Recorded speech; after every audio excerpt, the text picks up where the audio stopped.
Another mile, another dollar. That's the lie we tell ourselves out here, a mantra to drown out the hum of the tires and the scream of the void just beyond the headlights. My rig, a Freightliner Cascadia I'd nicknamed Mona Lisa because of her enigmatic, slightly sad-looking grille, was eating up the blacktop of Interstate 80 in Wyoming. This stretch is the part of the journey they don't put on the postcards.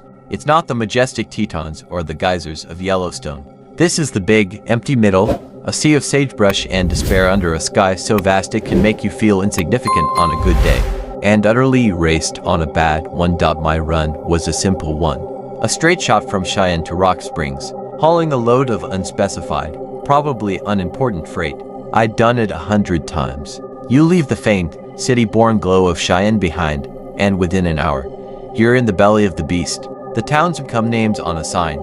Ghosts you whistle past: Laramie, Walcott Junction, Rawlins. They're just clusters of light you see from a distance, lonely little islands in a dark ocean. The CB had been quiet for an hour, just the occasional burst of static that sounded like a ghost trying to form words. I had my own playlist going. A collection of classic rock and old country that was worn smooth as a river stone from repetition. But even Willie Nelson's worn-out voice couldn't fill the space tonight. I clicked it off, preferring the droning symphony of the engine, the wind rush, and the tires. It was a noise that became a kind of silence, the kind that lets your own thoughts get a little too loud. It was one of those perfectly clear, cold nights where the sky isn't black but a deep, velvety violet. The stars weren't twinkling. They were like pinpricks in a cosmic canvas, sharp and unforgiving. And then there was the moon. It was a night for a full moon, the kind that casts hard, black shadows and turns the world into a monochrome photograph. It was hanging low in the sky, directly ahead of me, perfectly centered over the dead straight ribbon of I-80. It was so bright it washed out the stars immediately around it. A colossal, pockmarked pearl. I settled into the driver's seat, my hands resting at 10 and out of pure habit. The road was so straight, I could have almost tied the wheel down and taken a nap. My eyes flickered between the illuminated dash, the cat's eyes reflecting back from the asphalt, and the moon. It was impossible to ignore. It was my companion, my guide, the only thing in the world that seemed to have any permanence. Everything else was a fleeting shadow. There's a rhythm to night driving.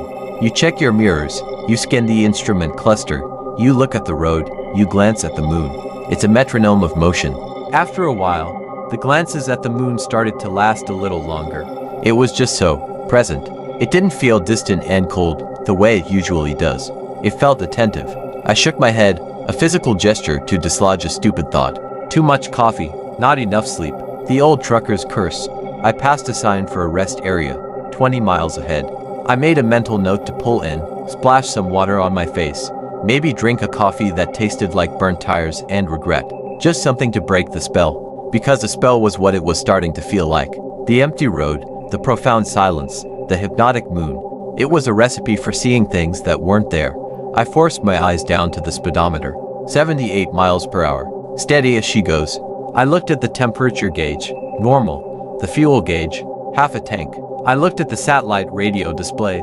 The song title frozen on a country ballad I'd long since tuned out. I did everything I could to keep my gaze from drifting back up to that brilliant, waiting disk in the sky, but it was a losing battle. It was like trying to ignore a single, lit candle in a pitch-black room. Your eyes are just drawn to it. My neck was getting stiff from the effort of looking down. Finally, with a sigh of surrender, I let my eyes rise back to the windshield, back to the road, back to the moon. And that's when the first, faint whisper of unease truly trickled down my spine. It was just hanging there, waiting, as if it had been waiting for me all along. The rest area came and went. I saw its lights, a soft yellow glow off to the right, a promise of respite I consciously ignored. Something in me had shifted. Pulling over felt like breaking a rule, an unspoken rule of this new, silent game that had been initiated. The game was simple: keep driving, and keep looking. I couldn't have articulated it then, but the understanding was there, deep in my lizard brain. To stop was to lose. So I drove on. The moon was no longer just a celestial body. It was a destination. The highway seemed to be pointing directly at it, a runway leading to the impossible. Its light was no longer just illumination. It was a substance, a liquid silver that poured over the landscape, drowning the colors and leaving only stark contrasts. The sagebrush cast long, distorted shadows that looked like grasping fingers. The occasional rock formation became a hulking, sleeping monster. My initial unease began to crystallize into a low-grade anxiety. My palms were damp on the steering wheel. I found myself leaning forward slightly, as if getting a few inches closer to the windshield would help me understand what I was seeing. Because I was starting to see something. It was a trick of the light, a pareidolia, the same phenomenon that makes you see faces in wood grain or clouds. My mind, bored and seeking pattern in the chaos of the moon's craters and seas, was assembling a face. I tried to blink it away. I rubbed my eyes with the heel of my hand, a gritty, tired gesture. "You're losing it, old man," I muttered to the empty cab. The sound of my own voice was startling, a foreign intrusion. I looked back at the moon. The face was still there. It was faint, nebulous, the way the man in the moon is always depicted in storybooks. Two dark patches for eyes, a smudge for a nose, a line for a mouth. It was neutral, impassive, a stone king observing his domain. The rational part of my brain, the part that checked tire pressure and logged my hours, was screaming at me. It was dust on the windshield. It was fatigue. It was the lingering afterimage from staring at the dash lights. It was anything but what it appeared to be. I clung to that rationality like a life raft. I focused on the road. The dashed white lines were zipping past, a steady, hypnotic rhythm of their own. Asterisk thump thump. Thump dash thump dot asterisk. The sound of the tires over the seams in the concrete became a heartbeat, but the moon was a siren song. My eyes were dragged back to it, again and again. Each time, the face seemed a little clearer, a little more defined. The eyes weren't just dark patches anymore. They had a depth to them. They weren't looking out at the universe. They were looking down, at the road, at my truck, at me. The feeling of being watched was so intense it was a physical pressure on the back of my neck, a cold spot between my shoulder blades. I fumbled for the CB microphone. I needed to hear another human voice, even a cranky, disembodied one. Breaker 19, this is. Northbound on the I-80. Anybody got a copy? The static hissed back at me, a sound of pure emptiness. I tried again, my voice tighter. Come on, anybody out there? Just looking for a radio check. Nothing. Not even the distant, fading echo of another trucker's transmission. The airwaves were dead. It was as if I'd driven right out of the world and into some silent, lunar-themed pocket of reality. I dropped the mic, and it clattered against the dash. The sound made me jump. My heart was hammering against my ribs now. This was ridiculous. I was a grown man, a professional, scared of the moon. I gripped the wheel tighter, my knuckles turning white. I would not look. I would watch the road, and only the road. I fixed my gaze on the taillights of a distant car, a tiny red star I was slowly gaining on. I focused on it, using it as an anchor. For a few beautiful minutes, it worked. Then the car, as if sensing my desperate need for its presence, signaled and took an exit ramp to some unseen town, its lights swallowed by the darkness. I was alone again, completely and utterly alone. And when my eyes, devoid of any other focal point, inevitably crept back up to the windshield, I saw it. The face on the moon was no longer neutral. The line of the mouth had changed. Just a fraction. The very ends had twitched upwards. It was no longer a line. It was the very beginning of a curve, the beginning of a smile. Panic is a cold fire. It starts in your gut, a frozen knot, and then it sends out tendrils of ice through your veins. That's what I felt. A pure, undiluted spike of terror that was so alien it almost felt like a drug. My foot, of its own volition, lifted off the accelerator. The big rig's engine note dropped from a roar to a grumble, and the speedometer needle began to fall. 75, 70, 65. Slowing down felt dangerous, like I was disappointing a powerful and capricious god. The smile did not grow. It held that subtle, nascent curve. It was a knowing smile. And I see you smile. It was the most terrifying thing I had ever seen because it was impossible, and yet it was happening, burned onto the retina of the sky. This wasn't pareidolia anymore. This was recognition. The face knew I was seeing it, and it was acknowledging me. I forced my foot back down onto the pedal. The engine surged, and the truck leapt forward. Maybe I could outrun it. It was a child's thought, the logic of a nightmare. You can't outrun the moon. Its light is everywhere. It was in the cab with me, glinting off the chrome of the gear shift, painting my hands a sickly white on the steering wheel. It was the only light in the world. The headlights of my truck seemed feeble, pathetic things, barely illuminating 100 feet of road before being swallowed by the overwhelming lunar glow. I started talking to myself, a frantic, whispered monologue. It's not real. It's the fatigue. You didn't sleep in Denver. That bad chili. It's making you hallucinate. Just get to Rollins. Get to a truck stop. Get a shower. This will all seem stupid in the morning, but the words rang hollow. This didn't feel like a hallucination. Hallucinations are fuzzy. They shift and change. This was steady. This was persistent. This was real. I chanced another look, a quick, furtive glance, like a man afraid of catching the eye of a dangerous predator. The smile was wider, not by much, but unmistakably so. The corners of the mouth had crept upwards, carving gentle curves into the lunar dust. The eyes, those vast, dark Maria, seemed to have focused. They held a glint, a spark of ancient, cosmic amusement. It was enjoying this. My terror was its entertainment. A sudden, irrational fear gripped me. What if I looked away completely? What would happen? The rules of the game were becoming clear. I had to look. To break eye contact was to invite. What? Retribution? Annihilation?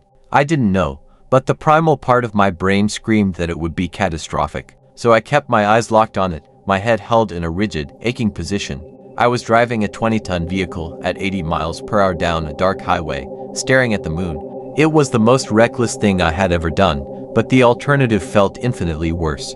The landscape outside began to feel less and less real. The mountains in the distance were just cardboard cutouts. The sagebrush was painted on. The only things that existed were this strip of asphalt, my truck, me, and the moon. Its light seemed to be leaching the substance from the world, turning everything into a two-dimensional stage set for our bizarre interaction. The silence was absolute now. I couldn't even hear the engine, the wind, the tires. It was as if the sound had been sucked out of the universe, leaving only a high-pitched hum in my ears, a tinnitus of the soul. I saw a pair of headlights approaching in the southbound lanes. For a moment, a wild hope flared in my chest. Another person, another set of eyes to share this madness. The car shot past in a blur of light and noise. I twisted my head, risking a glance in my side mirror, hoping to see brake lights, a sign that they had seen it too. But the red lights dwindled and vanished into the darkness behind me. They were gone. They were part of the old world, the sane world, and I was no longer in it. I was trapped in this glass and steel coffin, hurtling towards a smiling god. My bladder ached. My mouth was dry as dust. Every muscle in my body was clenched tight. The moon's face was now undeniably, unequivocally smiling. It was a gentle smile, a serene smile, but on that scale, and in that context, it was a smile of unbearable menace. It was the smile of a cat that has cornered a mouse and is in no hurry to end the game. I was the mouse, and the game was just getting started. The smile was now a fixed feature, a permanent scar on the face of the night. It wasn't a wide, maniacal grin, it was something far worse. It was a smile of infinite patience and mild curiosity, the look a scientist might give a particularly interesting bacterium wriggling on a slide. I was the bacterium. My tiny, frantic life, my fears, my truck, my schedule, all of it was insignificant next to that calm, silent observation. I began to bargain with it. Not out loud, I was too terrified to speak, but in my mind, I screamed a silent litany of pleas and promises. Asterisk, please, just stop, let me go. I won't tell anyone. I'll quit this job. I'll go back to my family. I'll be a better man, just let this road end. Let the sun come up. Asterisk, the face gave no indication it heard me. The smile remained, placid and unchanging. Its silence was an answer in itself. My prayers were as meaningless to it as the buzzing of a fly. The straightness of the road became a new form of torture. There were no curves, no hills to block the view, not even a gentle bend to offer a momentary respite. It was a perfect, unbroken line from my windshield to the moon. I was trapped on a rail, a prisoner of geometry and light. I thought about jerking the wheel, sending the truck careening off into the desert. A crash, the shattering of glass, the rending of metal. It would be a violent, messy end, but it would be an end. It would break the gaze, but the fear of that physical violence was still, somehow, greater than the creeping, psychic horror of the moon. My survival instinct, that deep-seated programming, kept my hands locked on the wheel, my eyes locked ahead. I tried to focus on the details of the face, thinking that if I could understand it, I could break its power. The eyes, the mare imbrium and mare serenitatis, were the pools of its gaze. They weren't empty, they seemed to hold a light from within, a cold, blue-white light that had nothing to do with the sun's reflection. The mouth, formed by the contrasts of the lunar highlands, was a masterwork of subtle expression. It knew secrets older than life on Earth. It had watched dinosaurs rise and fall, ice ages come and go, and now it was watching me, a speck of consciousness in a machine, and it was amused. A new fear began to dawn on me, colder and more existential than the fear of a crash. What if this never ended? What if the road just went on like this forever, an infinite loop under an eternally smiling moon? What if time itself had stopped, and I was the only one still moving within it? I looked at the digital clock on the dash. The numbers were frozen at 2:17 a.m. I hadn't been watching it, but surely more time had passed than that. I tapped the display. Nothing. I looked at my watch, an old analog Timex. The second hand was motionless, trembling slightly as if straining to move, but held fast by an invisible force. A sound finally broke the silence, and it was so mundane it was jarring. It was the low fuel warning buzzer, a harsh, insistent asterisk beep beep beep asterisk. I looked at the gauge. The needle was deep in the red. That was impossible. I'd had half a tank. Just how long ago? An hour, a night, a lifetime. I'd done the math in Cheyenne. I had more than enough to make Rock Springs. But the gauge didn't lie. The truck was running on fumes. The buzzing was an alarm from the real world, a final, desperate attempt to wake me from this nightmare. The buzzing mixed with the high-pitched hum in my ears, creating a dissonant orchestra of dread. The moon's smile seemed to sharpen. Was this part of the game? To run out of fuel here, in the absolute middle of nowhere, trapped in a dead vehicle, completely at its mercy. The beeping was a countdown to a fate I couldn't comprehend. I started to whimper, a pathetic, helpless sound. I was no longer a trucker. I was no longer a man. I was a terrified animal, caught in a trap of light and shadow, praying for a dawn that might never come. The buzzing was a nail being driven into my coffin. Each asterisk beep dash beep asterisk was a hammer strike, punctuating the utter hopelessness of my situation. The fuel, the frozen clock, the silent CB, the unblinking, smiling moon. Every system, every law of physics and logic I relied on, was failing. I was being systematically disconnected from reality. My mind started to fray at the edges. I began to see things in the periphery of the lunar light. Shapes moved at the edge of the road. Tall, slender shadows that flickered in and out of existence. They didn't have forms I could recognize. They were just suggestions of movement, like heat haze, but cold. When I tried to look at them directly, they were gone. But I could feel them. A presence, multiple presences, gathering in the darkness just beyond the reach of my headlights. They were an audience to my torment. The face on the moon was now the only thing of substance in the universe. Its features had become incredibly sharp, more defined than any telescope image I'd ever seen. The craters around the mouth looked like laugh lines. The smile was no longer just serene. It was possessive. It was a smile that said, "You are mine."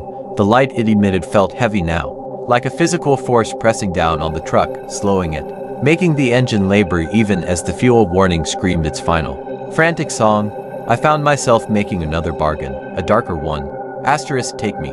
Asterisk, I thought. Asterisk, just get it over with. Whatever it is, do it. But let this end.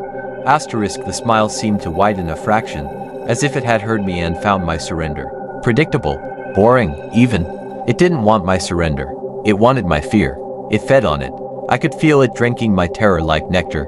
The engine coughed. A raw, choking sound I'd never heard from asterisk Mona Lisa asterisk before. It was a death rattle. The power faltered. The headlights dimmed for a heart-stopping second, then flared back to life. The moon's light rushed in to fill that momentary darkness, and it felt hungry. The engine coughed again, a series of ragged, metallic hacks. I was going to coast to a stop right here, in the absolute center of this vast, empty plain, directly under the gaze of that thing.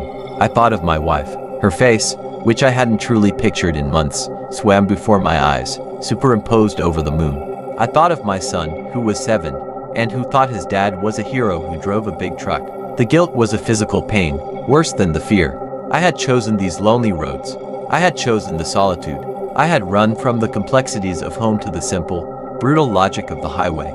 And now the highway had revealed its true nature to me, and it was anything but simple. The steering wheel felt alien in my hands, a cold, plastic relic from a world that no longer existed. The vinyl of the seat was sticky with my sweat. The air in the cab was thick, stale, and cold, despite the heater still blowing. It was the cold of deep space, the cold of the void between stars. It was the moon's breath, With a final, shuddering sigh, the engine died. The sound ceased so completely it was like going deaf. The headlights went out, plunging the road directly ahead into an abyss of black. Only the parking lights and the dash illumination remained, tiny, pathetic candles in an infinite cathedral of night. The truck coasted silently, the momentum carrying it forward for a few more yards, the silence so profound I could hear the whisper of the tires on the asphalt as they slowed, and then stopped. We were still. The asterisk beep beep beep asterisk of the low fuel warning was the last sound, and when it, too, cut out, the silence that followed was absolute. It was a weight that crushed my eardrums. I was sitting in a dead truck, in the middle of nowhere, in a world that had been reduced to two things: darkness and the smiling moon. I couldn't move. I couldn't breathe. I could only look up. And the moon looked down. The silence was a living thing. It pressed in on the cab, thick and suffocating. It was the silence of a vacuum, of a tomb. My own breathing was a ragged, obscenely loud noise in the stillness. I was afraid to move, afraid that any sound or motion I made would be a provocation. The truck, my home on the road, my fortress of steel and glass, had become a cage. The windows were no longer barriers. They were viewing ports into a hostile universe. The moon's light was different now. With the headlights dead, it was the sole source of illumination, and its character had changed. It was harsher, more clinical. It didn't just illuminate the landscape, it dissected it. Every rock, every clump of sagebrush was rendered in stark, black and white detail, casting long, impossibly sharp shadows that seemed to point accusingly at my motionless truck. The face was clearer than ever. It filled the entire windshield, a colossal, hovering visage. The smile was now a gentle, closed-lipped curve, but the eyes were wide with a terrible, ancient knowledge. I finally managed to turn my head, my neck cracking with the effort, and looked out the driver's side window. The shapes I had seen in my periphery were there. They were no longer flickering. They stood at the edge of the light, just beyond where the lunar glow met the deep darkness. Tall, gray, and slender, like impossibly thin human figures or perhaps merely upright shadows given form. They had no discernible features, no faces, no clothing. They were simply standing, watching, dozens of them, ringing the truck in a silent, patient circle. They didn't move. They didn't need to. A part of me, the part that had been screaming this was all impossible, finally gave up and died. This was real. This was happening. There was no waking up from this. This was the world as it truly was, with its veneer of normality stripped away, revealing the terrifying machinery underneath. And I had stumbled, through fatigue and bad luck and a straight road in Wyoming, into its inner workings. I thought about the radio. The dead CB. Had other truckers driven through this? Had they seen the smiling moon? Were they now one of those gray, silent sentinels standing out there in the cold? Was that to be my fate? To become a permanent part of the audience for the next poor soul who broke the unspoken rule of this stretch of road? Time was still frozen. To 17 a.m. The universe was holding its breath. The moon's gaze was a physical force, pinning me to my seat. I could feel it sifting through my memories, my fears, my regrets. It wasn't a violent intrusion. It was a casual, effortless perusal. I was an open book, and it was a bored, immortal reader. I felt the smallness of my life, the pettiness of my worries, the unpaid bills, the arguments with my dispatcher, the loneliness. All of it was laid bare and found to be trivial. Then, the smile began to change again. It was so slow I thought I was imagining it at first. The closed lips began to part. It was a minuscule movement, a widening of that already etched curve by a fraction of a millimeter. But on the scale of the moon, it was a seismic shift. It was no longer a smile of patience or curiosity. It was a smile of revelation. It was about to show me something. The lips parted, revealing not teeth, but a deeper darkness, an abyss within the abyss of space, a darkness that seemed to swirl with impossible colors and the ghosts of dead stars. I wanted to look away. I wanted to close my eyes, but I couldn't. My eyelids were taped open by an invisible force. I was to be a witness. There was no choice.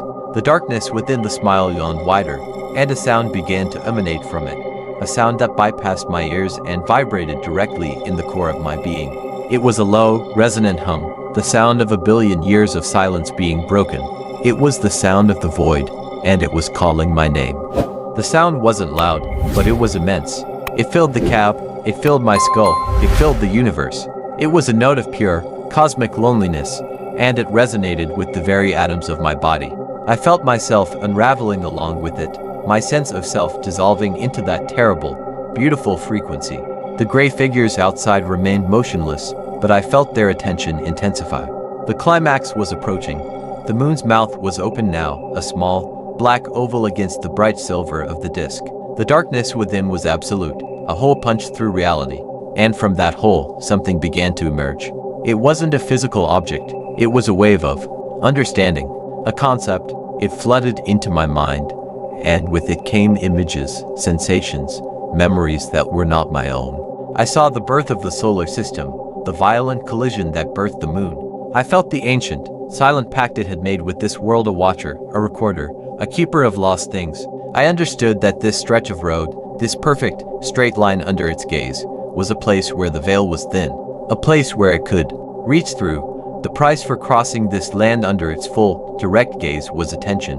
Its full, undivided attention. And I had paid it. I had played the game of peekaboo with a god, and I had lost. The understanding wasn't hostile. It was simply factual. I was now a marked thing, a known thing. My story, my terror, was now a part of its eternal, silent record. As suddenly as it began, the sound ceased. The moon's lips slowly closed, the smile softening back into its previous serene expression. The intense pressure in my mind lifted. The gray figures at the edge of the light seemed to blur, to lose cohesion, and then they were gone, absorbed back into the shadows from which they came. And then, a miracle, a faint, gray light began to bleed into the eastern horizon. It was subtle at first, just a lessening of the profound blackness, but it was unmistakable. Dawn, true dawn. I watched, numb and shattered, as the sky slowly turned from black to deep blue, to a soft, pearly gray. The stars, one by one, winked out. The moon, its work done for the night, began to pale, its light becoming wan and feeble against the growing glow. The face faded, the features softening back into the familiar, random patterns of craters and seas, until it was just the moon again. Just a rock in the sky. The engine, with a sudden, violent turn of the key from my trembling hand, roared to life. The digital clock on the dash flickered and jumped to 5:42 a.m. The fuel gauge, impossibly, showed a quarter of a tank. I didn't question it. I just put the truck in gear and pulled slowly back onto the interstate. I drove the last hour to Rock Springs in a complete daze. The world had returned to normal. Cars passed me. The sun rose, brilliant and golden, burning away the last vestiges of the night. It was the most beautiful, most terrifying thing I had ever seen. I delivered my load. I didn't speak to anyone. I found a motel, drew the blackout curtains, and lay in the dark for a full day, trembling. I quit my job the next week. I couldn't go back out there. I couldn't face the night. I live in the city now, where the lights drown out the stars. But on some clear nights, when the moon is full, I feel an irresistible pull to look at it. I go to the window, and I look up. And sometimes, just for a second, I see the ghost of that smile. It's not a warning, not a threat. It's a reminder that I am still known, that I am still watched, and that the empty, straight roads of the world are not empty at all. They are watched, and the watcher is always smiling.